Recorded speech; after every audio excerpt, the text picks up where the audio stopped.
Magandang araw sa inyo. Ako po si Dr. Miguel Santos, isang doktor na ang dedikasyon ay ang pangalaga sa kalusugan ng ating mga nakatatanda. Sa aking maraming taon ng serbisyo, marami akong nakasalamuhang mga lolo at lola, mga tatay at nanay na may iisang kwento ang katawan ay hindi na tulad ng dati.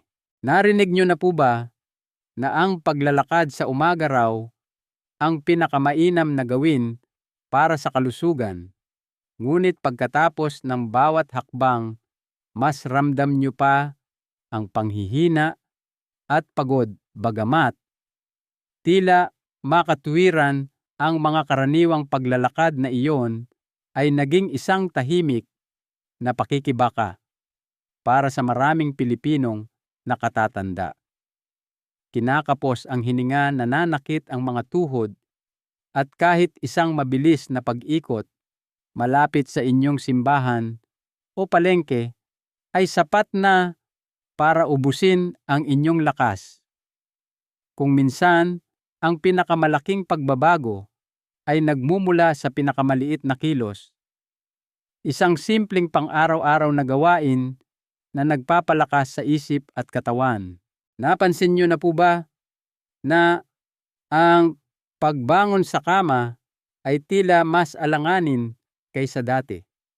Na ang bawat hakbang sa hagdanan na dati parang natural na bahagi ng inyong pang-araw-araw na gawain ay nangangailangan na ngayon ng maingat na atensyon. Isa sa mga pinakakaraniwang issue sa ating mga senior citizen ay itong unti-unting pagbabago sa balanse.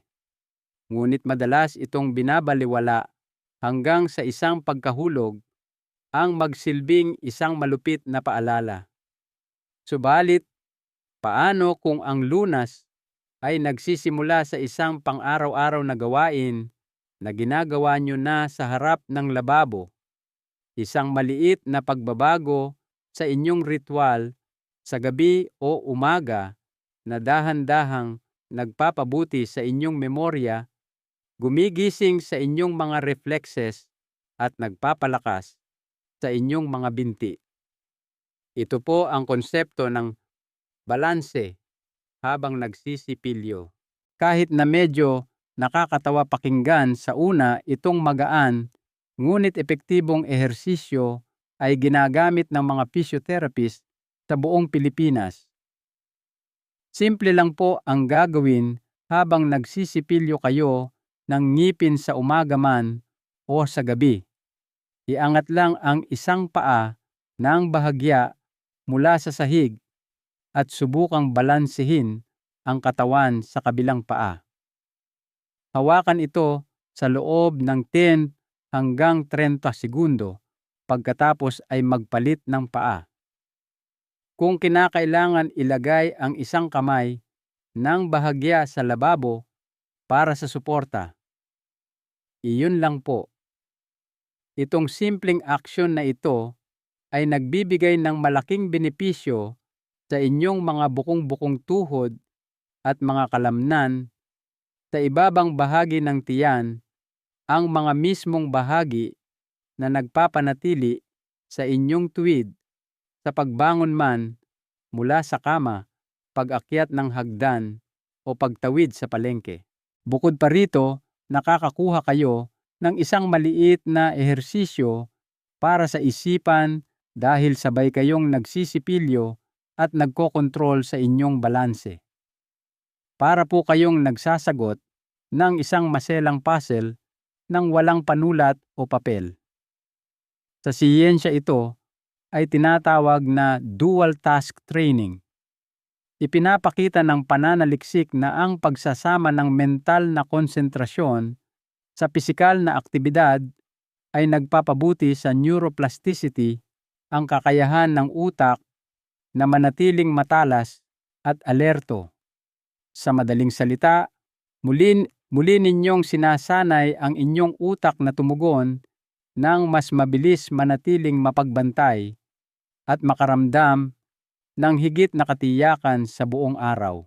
Sa simula, si Lolo Jose Isang 9 taong gulang na retiradong guro sa Tarlac ay natawa nang iminungkahi ng kanyang physiotherapist ang taktikang ito.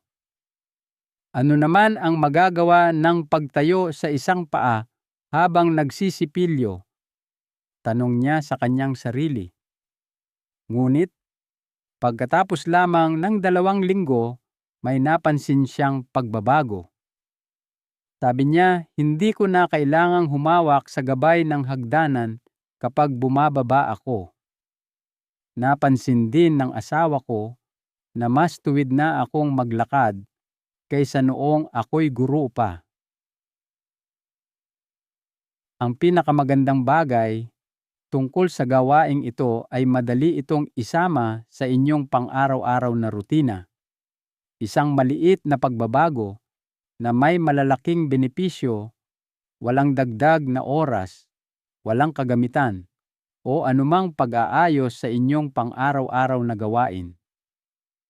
Gumagamit man kayo ng karaniwang toothpaste o anumang uri ng panlinis ng ngipin, ang inyong sipilyo ay nagiging hindi lang isang instrumentong panlinis, kundi isang tahimik na tagapagsanay. At tandaan po ninyo, ang pag-uga-uga sa simula ay normal lamang. Ang ilang segundo lang ng pagsasanay sa balanse bawat araw ay sapat na upang maibalik ang likas na katatagan ng inyong katawan. Ang mga benepisyo ay pangmatagalan bagamat hindi agaran tulad ng karamihan sa mga malusog na gawi. Bakit hindi nyo subukan ngayong gabi? Damhin ang pag-aayos ng inyong katawan habang dahan-dahan ninyong inaangat ang isang binti habang nakatayo kayo sa harap ng salamin, tinatanggal ang dumi ng buong araw. Araw-araw, ito'y magiging mas madali. 3 bahagi. Pagpapalakas ng mga binti ng may debosyon at biyaya. Naranasan nyo na po bang mahirapan sa pagtayo mula sa inyong silya habang nagdarasal sa gabi o pagkatapos ng matagal na pagkakaupo sa kusina? Kapag nanghihina na ang ating mga tuhod at hita, itong tila maliit na kilos ay maaaring maging parang isang bundok na kailangang akyatin. At ito ay nagiging isang tahimik na pang-araw-araw na pakikibaka para sa maraming Pilipinong nakatatanda, lalo na sa mga kababaihan na madalas nakaupo ng matagal sa mga prayer meeting o habang nagluluto. Subalit, ang lakas ay hindi kailangang maging magarbo. Maaari itong magsimula ng tahimik habang ang inyong puso ay payapa at ang inyong mga kamay ay magkadaop sa panalangin. Dito po papasok ang pag-angat mula sa upuan ng panalangin o prayer chair lift. Ito ay isang banayad na aktibidad na hindi lang kapaki-pakinabang sa inyong katawan, kundi pati na rin sa inyong espiritu. Ang kilos ay napakasimple ngunit lubhang makapangyarihan. Umupo ng tuwid sa isang matibay na silya, ang inyong mga paa ay patag sa sahig na para bang magsisimula ng inyong panalangin sa umaga. Pagkatapos, dahan-dahang pagdaupin ang inyong mga palad sa harap ng inyong dibdib. Ang nakakagulat na katotohanan ay pagkatapos ng edad na 70, mas maraming doktor ang sumasang-ayon na ang ilang ehersisyo sa bahay ay mas ligtas, mas simple at mas kapaki-pakinabang kaysa sa mahahabang paglalakad. Sa bahaging ito, ipapakita ko sa inyo ang 6 na madaling ehersisyo na maaari ninyong gawin sa ginhawa ng inyong tahanan upang mapabuti ang inyong balanse, bawasan ang sakit sa kasukasuan, pagbutihin ang memorya at buhayin muli ang inyong sigla. Bago tayo magsimula, Nais ko sanang marinig mula sa inyo. Anong oras na ngayon at saan ninyo pinapanood ito? Panatilihing tuwid ang likod at nakataas ang dibdib, dahan-dahang iangat ang inyong sarili sa isang nakatayong posisyon sa pamamagitan ng pagdiin ng inyong mga paa sa sahig. Pagkatapos maingat na bumalik sa inyong upuan. Ulitin ito ng ilang beses hanggat komportable kayo, siguro 2 o 3 beses sa simula. Marahil ay nagtatanong kayo, ano ang nagagawa nito? Ang solusyon ay nasa inyong mga balakang at hita. Dito matatagpuan ang quadriceps at glutes, ang pinakamalalaking kalamnan sa inyong katawan na mahalaga sa pagpapanatili ng inyong balanse at sa pagbibigay daan sa inyo na maglakad ng ligtas. Ang mga kalamnan na ito ay likas na nanghihina habang tayo ay tumatanda, maliban na lang kung regular natin itong ginagamit. Itong ehersisyo ay nagpapagana sa kanila nang hindi naglalagay ng labis na diin sa inyong mga tuhod at pinalalakas ang mga lugar na pinakakailangan nito. Ang maliit na pagbabagong ito ay nagkaroon ng malaking epekto kay Aling Elena, isang 28 taong gulang na leader ng isang prayer group sa Cebu. Sabi niya, dati, pagkatapos makipag-upo sa mga kasama ko sa aming Bible study, nahihirapan akong tumayo. Ngayon, nakakatayo ako ng walang kahirap-hirap at may dignidad. Minsan ako pa ang tumutulong sa iba na makatayo. Ang magandang bagay tungkol sa ehersisyong ito ay hindi ito parang ehersisyo.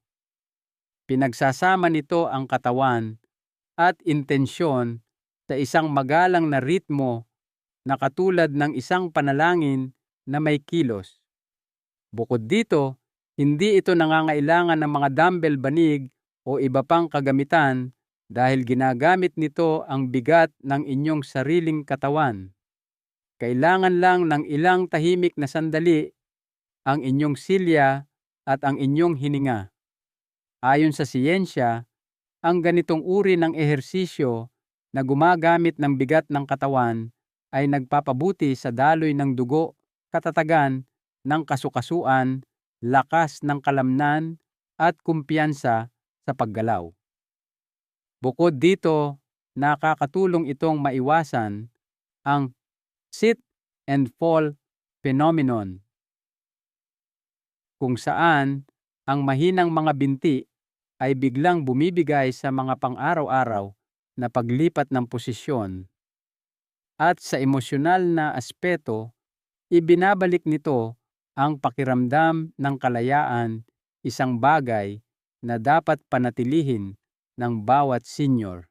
Subukan ninyong gawin ang 2 banayad na pag-ikot ng prayer chair lift sa susunod na umupo kayo para sa inyong panghapon na kape o panggabing panalangin. Huminga paloob habang tumatayo at huminga palabas habang umuupo.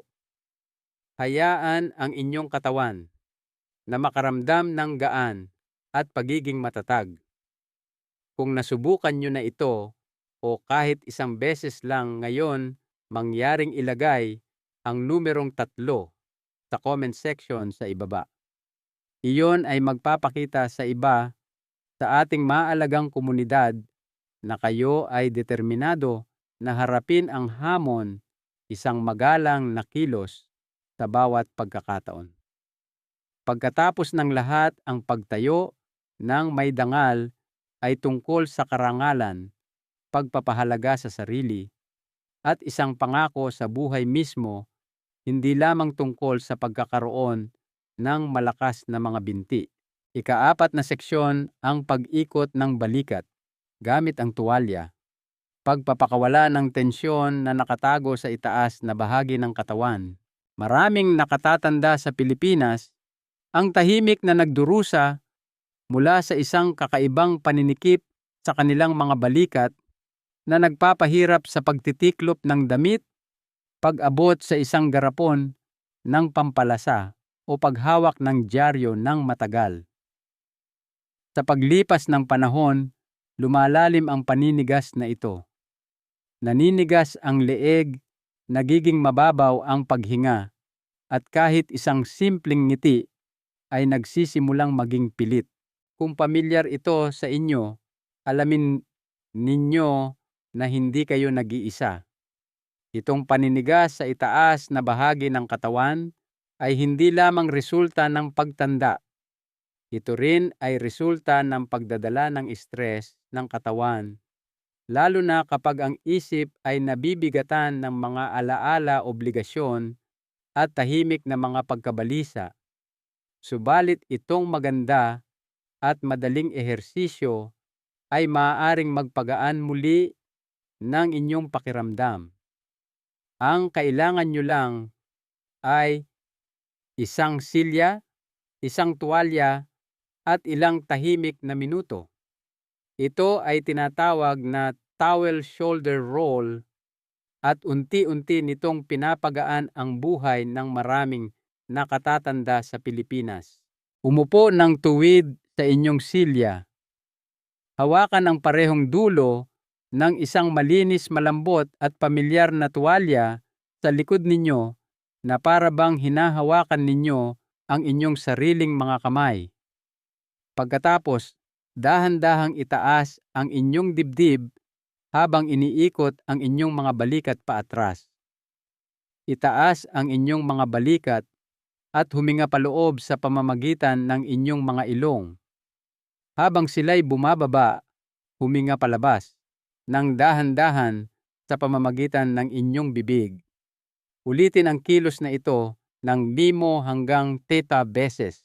Nang hindi ninyo namamalayan, pinapakalma ninyo ang mga kalamnan sa inyong itaas na likod at dibdib. Ang mga kalamnan na ito ay naninikip dahil sa mga taon ng pagkakaupo ng nakayuko habang nananahin nagbabasa ng matagal nagdarasal o kahit na sa pag-scroll lang sa mga app sa telepono. Sa paglipas ng panahon, naiipit ang inyong dibdib at diaphragm na binabawasan ang lalim ng inyong hininga at nakakaapekto sa inyong sistema ng nerbiyos. Sa pamamagitan ng paghawak sa tuwalya sa likod ninyo at dahan-dahang paggalaw ng inyong mga balikat, natural ninyong iniuunat ang mga kalamnan na ito. Pinapagana nito ang parasympathetic nervous system na nagpapakalma sa puso, nagpapaginhawa sa paghinga at tumutulong sa panunaw. Binibigyan ng puwang ang mga baga upang lumawak at pinapakawalan ang nakatagong tensyon sa leeg. Hayaan ninyong ikwento ko sa inyo ang tungkol kay Mang Nestor, isang retiradong kartero mula sa Batangas. Sinabi niya na kahit ang pagkain ay hindi na gaanong masarap at matagal na niyang pinoproblema ang patuloy na bigat sa kanyang mga balikat. Pero pagkatapos niyang gawin itong towel roll tuwing umaga bago mag-almusal sa loob ng 1 linggo, nakahinga na raw siya ng mas malalim at bumuti ang kanyang gana sa pagkain. Mas tuwid na ang kanyang postura, hindi na gaanong mabigat ang kanyang isipan at mas madalas na siyang ngumingiti. Nakikita ninyo kapag binubuksan natin ang dibdib, binubuksan din natin ang puso kasama ng katawan. Nagiging mas madali ang pagsasalita ng maayos, ang pagngiti ng totoo at ang pagpapahalaga kahit sa pinakasimpleng bagay tulad ng inyong unang higop ng kape o ang nakakapreskong simoy ng hangin sa gabi. Sa susunod na makaramdam kayo ng kaunting paninikip sa balikat o marahil ay emosyonal na bigat, subukan ang towel shoulder roll. Sa loob lamang ng 5 minutong pag-iisa, Maaari ninyong baguhin ang inyong kalooban para sa natitirang bahagi ng araw. Mangyaring mag-iwan ng komento sa ika-4 na numero sa ibaba kung nasubukan ninyo ang aktibidad na ito ngayon. Sa paggawa nito, ipapakita ninyo sa ating maalagang komunidad ng mga senior na pinipili nyo rin ang ginhawa isang hininga sa bawat pagkakataon dahil ang kaginhawaan ay hindi laging nagmumula sa malalaking gawa. Minsan isang tuwalya at kaunting pagmamahal sa sarili ang unang hakbang. Unang seksyon. Ang hindi nakikitang hakbang, 1 kilos. Habang nakaupo na may di inaasahang lakas, para sa maraming nakatatanda sa Pilipinas, ang simpleng paglalakad mula sa sala patungo sa tarangkahan sa labas ay maaaring maging kakaibang mabigat. Gayunpaman, isipin ninyo ang isang maagang umaga sa Pilipinas habang dahan-dahan kayong nag-uunat, habang humihigop ng isang tasang mainit na kape, habang ang banayad na sikat ng araw ay pumapasok sa inyong beranda. Ito ay higit pa sa ehersisyo. Ito ay 1 kilos ng pag-aalaga at kagandahan na maaari ninyong panatilihin. Isang prangkang aksyon na makapangyarihan para sa inyong personal na kalusugan, ngunit hindi nakikita ng iba. Libo-libong nakatatanda sa Pilipinas ang tahimik na gumagawa ng tinatawag na hindi nakikitang hakbang o invisible step mula sa kaginhawaan ng kanilang mga silyang kahoy o plastik. Simple lang umupo ng tuwid at ilagay ang parehong paa sa sahig. Pagkatapos, habang pinapanatili ang inyong mga daliri sa paa sa sahig, dahan-dahang iangat ang inyong mga sakong. Dahan-dahang ibaba ang mga sakong. Susunod, panatilihing nakababa ang mga sakong at iangat ang inyong mga daliri sa paa. Panatilihing gawin itong pabalik-balik na kilos sa loob ng 3 hanggang 5 minuto. Ang tila maliit na kilos na ito ay nagpapagana sa inyong mga kalamnan sa binti calf muscles sa isang natatanging paraan. Nakikita ninyo ang mga binti ay madalas na tinutukoy bilang ikalawang puso ng katawan dahil tumutulong sila sa pagtulak ng dugo paitaas laban sa grabidad, lalo na kapag kayo ay nakaupo po ng matagal. Ang mga binti ay gumagana bilang isang natural na bomba habang sila ay aktibo, pinapabuti ang sirkulasyon at pinapawi ang mabigat at pagod na pakiramdam sa mga binti. Ang mahinang sirkulasyon sa mga binti ay isa sa mga pangunahing sanhi ng pamamanhid, hirap sa pagtulog sa gabi at pagkahilo na nararanasan ng maraming nakatatanda pagkatapos tumayo. Dahil ang dugo na mayaman sa oxygen ay dumarating kung saan ito pinakakailangan, itong maliit na kilos ay nakakatulong na panatilihing mas mainit ang mga paa sa panahon ng taglamig o tag-ulan, bawasan ang pamamaga ng bukong-bukong at kahit na mapabuti ang pagiging alerto ng utak. Hayaan ninyong ipakilala ko sa inyo si Tatay Ramon, isang 72 taong gulang na residente ng Maynila. Dati siyang naiinis sa katotohanang hindi na siya makapaglakad ng malayo. Subalit sabi niya mas magaan at mas buhay na ngayon ang kanyang mga binti ngayong isinasama niya itong simpleng ehersisyo sa kanyang oras ng pagkakape. Pakiramdam ko, umaabot na hanggang sa dulo ng mga daliri ko sa paa ang kape, sabi niya nang may ngiti. Iyon ang kagandahan nito. Walang sopistikadong rutina, yoga mat o espesyal na sapatos ang kailangan. Ilang minuto lang ng pag-aalaga ang inyong silya at kayo lamang. Maaari ninyo itong gawin kahit kailan ninyo gusto, naghihintay man na maluto ang tanghalian, nagbabasa ng dyaryo o nagmamasid lang sa mga ibon sa labas ng inyong bintana. Kaya bakit hindi ninyo subukan sa loob ng 30 segundo ngayon?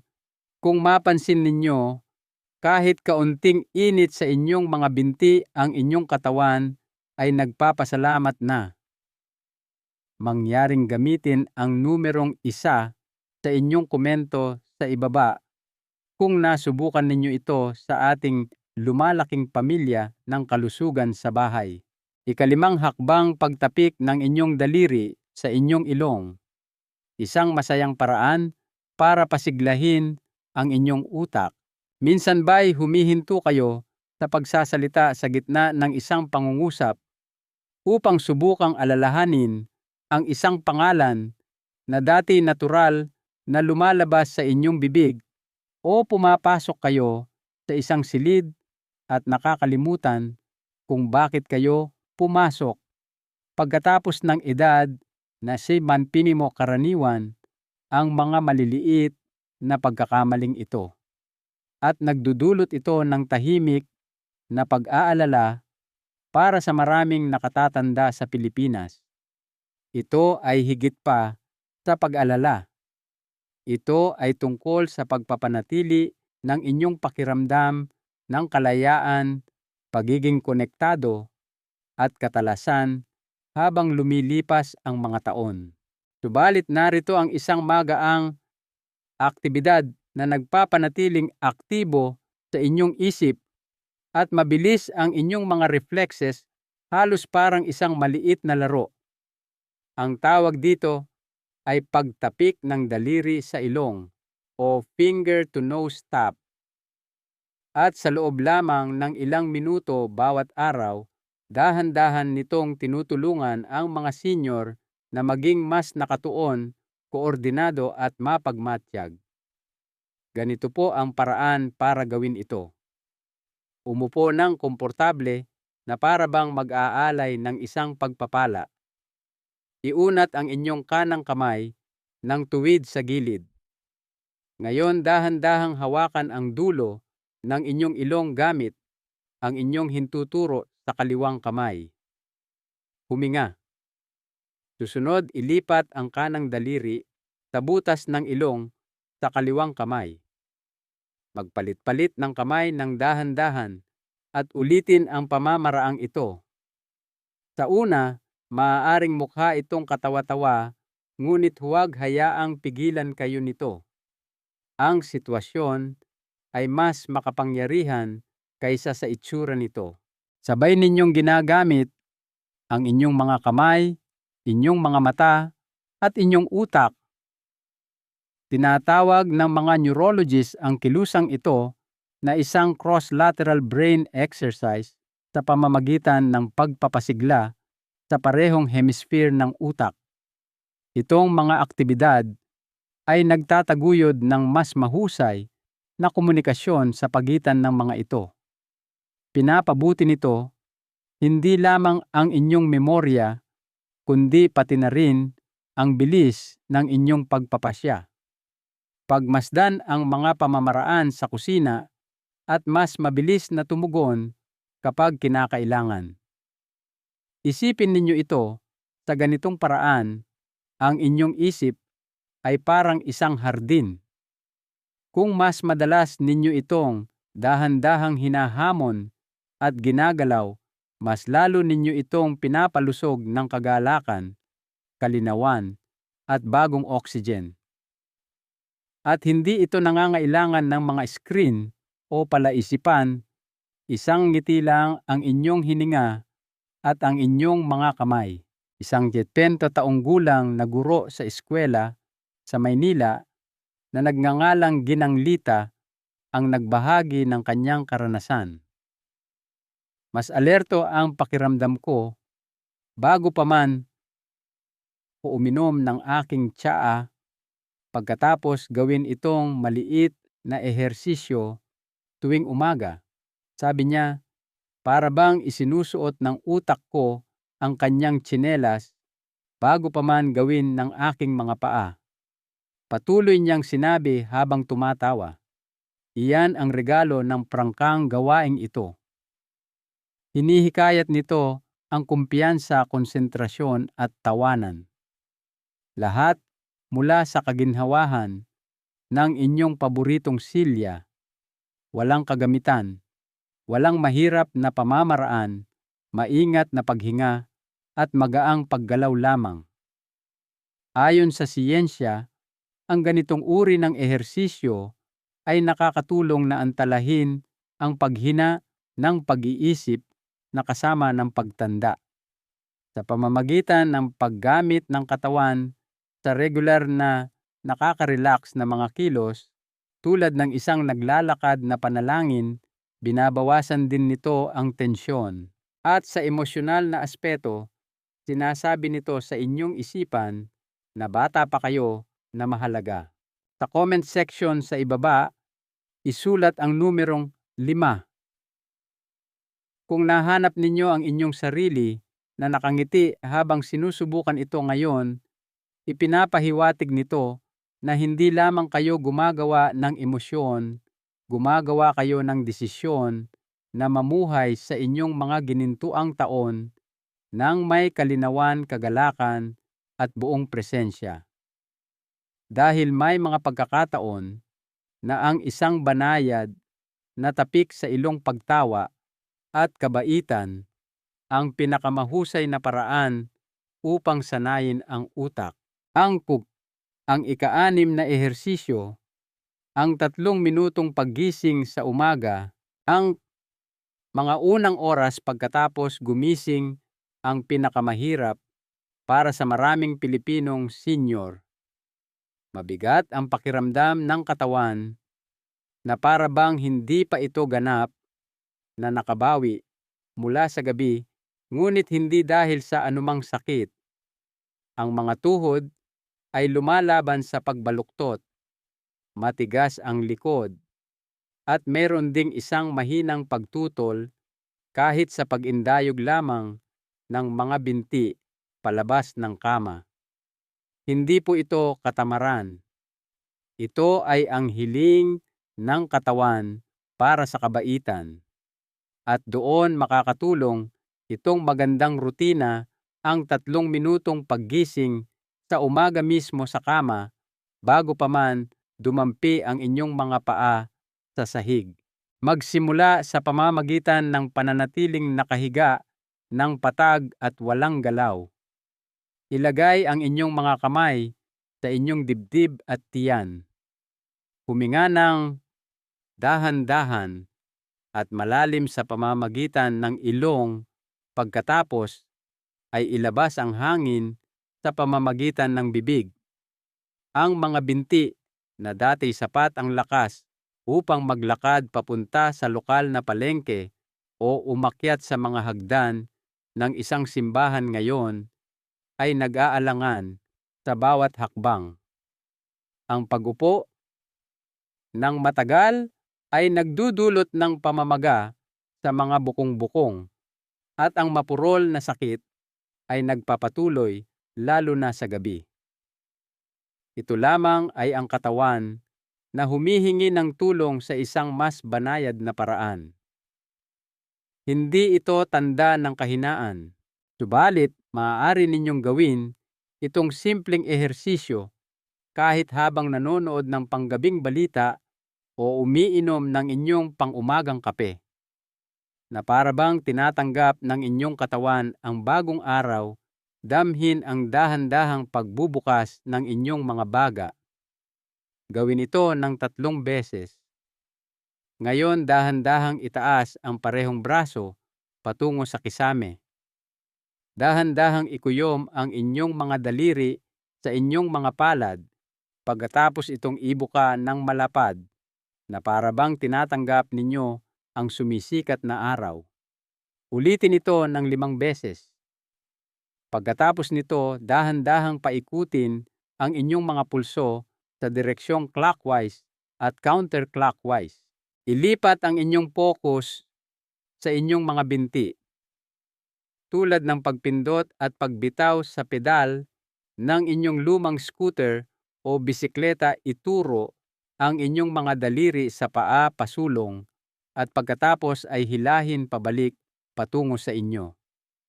Dahan-dahang paikutin ang bawat bukong-bukong. Ang inyong mga binti at paa ay tumatanggap ng bagong daloy ng dugo mula sa simpleng ehersisyong ito na inihahanda sila para sa aktibidad. Sa huli, dahan-dahang paikutin ang inyong leeg sa kanan at pagkatapos ay sa kaliwa. Hayaan ang tensyon na mawala sa bawat paghinga. Huminga ng malalim. Muli, dahan-dahang umupo lamang kapag handa na ang inyong katawan. Ilagay ang inyong mga paa sa sahig at tumayo. Bakit po ito napakalakas? Dahil ang biglaang mga kilos sa umaga ay maaaring magdulot ng stress sa puso, pagkahilo, o kahit na pagkahulog sa mga taong higit sa extreme. Pagkatapos matulog sa gabi, ilang minuto ang kailangan upang bumalik sa normal ang ating presyon ng dugo. Matutulungan natin ang katawan na ligtas na lumipat mula sa pagtulog patungo sa lakas sa pamamagitan ng dahan-dahang paggising na may nakatutok na pag-uunat at banayad na paghinga. Ang maliit na rutinang ito ay nagpapagana rin sa parasympathetic nervous system ng inyong katawan na nagpapakalma. Pinapawi nito ang pagkabalisa sa umaga, pinapabuti ang panunaw at nagbibigay sa inyo ng higit na katatagan at tiwala sa sarili sa inyong mga unang hakbang. Sa buong araw, maraming nakatatanda ang nag-uulat na mas magaan ang kanilang pakiramdam, mas naroroon sa kasalukuyan at emosyonal na balanse. Si Roger 74, residente ng Pampanga, ay magiliw na tinatawag itong kanyang panlinis na simoy ng umaga. Sabi niya, bago pa man ako tumapak sa sahig, pakiramdam ko ay nilinis na ng simoy ng hangin ang aking buong katawan. At iyon mismo ang ibinibigay ng gawaing ito, isang bagong simula, hindi minadali at walang pabigat. Kaya hinihikayat ko kayo na mag-iwan ng komento sa ibaba na may numerong 6 kung nasubukan ninyo itong mapayapang ehersisyo ngayon. Sabihin sa ating mga nakatatandang kapamilya na sinimulan ninyo ang inyong araw ng may biyaya sa halip na hirap. Dahil paminsan-minsan, ang pinakamahusay na gamot ay wala sa isang tableta o toniko. Pinararangalan natin ang katawan na ito na nagdala sa atin hanggang dito sa paraan ng ating paggising, paghinga at pagkilos. Pangwakas na mensahe mula kay Dr. Santos. Katatapos lang ninyo ng isang magandang paglalakbay na kinabibilangan ng 6 na simpleng aktibidad na lahat ay banayad ngunit makapangyarihan. Ang kailangan nyo lang ay ang inyong katawan, ang inyong hininga at ilang tahimik na minuto bawat araw. Walang magarbong damit o gym. Ang layunin ng mga kilos na ito ay hindi para humanga ang iba. Ginawa ang mga ito para gawing mas madali ang pagbangon, mas matatag ang paglakad, mas mahimbing ang pagtulog, at mas may kumpiyansa ang pagngiti. Bawat maliit na kilos ay may kahalagahan. Maging ito man ay ang 3 minutong pag-uunat sa inyong kumot, ang pagbabalanse habang nagsisipilyo, o ang hindi nakikitang hakbang habang umiinom ng kape. Nais kong malaman kung aling numero ang nasubukan ninyo ngayon, mahal kong kaibigan. Napangiti ba kayo ng bahagya sa numero 1 o marahil sa numero 5? Mangyaring iwanan ang inyong numero sa comment section sa ibaba. Ang pagbabahagi ay hindi lamang pagtugon. Ito ay naghihikayat sa iba na magsimula rin. Narito po ang isang mahalagang aral sa buhay na nais kong ibahagi. Ang pagtanda ay hindi isang karamdaman na dapat katakutan. Ito ay isang biyaya na dapat ipagdiwang. At ang pinakamagandang paraan para pasalamatan ang biyayang ito ay ang alagaan ito sa pamamagitan ng maliliit ngunit makabuluhang gawi araw-araw. Hindi natin kailangan ng malalaking hakbang para maging malusog.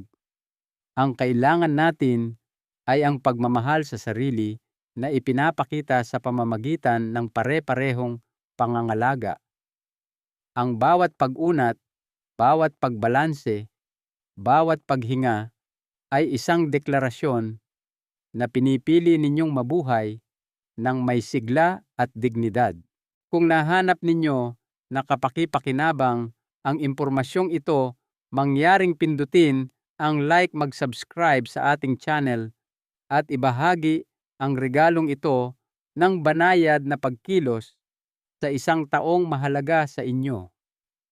Hayaan itong makarating sa inyong kapitbahay na gumigising din na may paninigas ng likod sa inyong kapatid sa probinsya o sa isang matagal ng kaibigan. Dahil sa huli, ang tunay na kalusugan ay nagsisimula sa tahanan, tamingahi sa mga tahimik na sulok, sa unang sinag ng araw at sa ritmo ng isang simpleng ugali na buong tiwalang ginagawa araw-araw. Maraming salamat po sa inyong oras at naway pagpalain kayo ng malusog na katawan at masayang puso.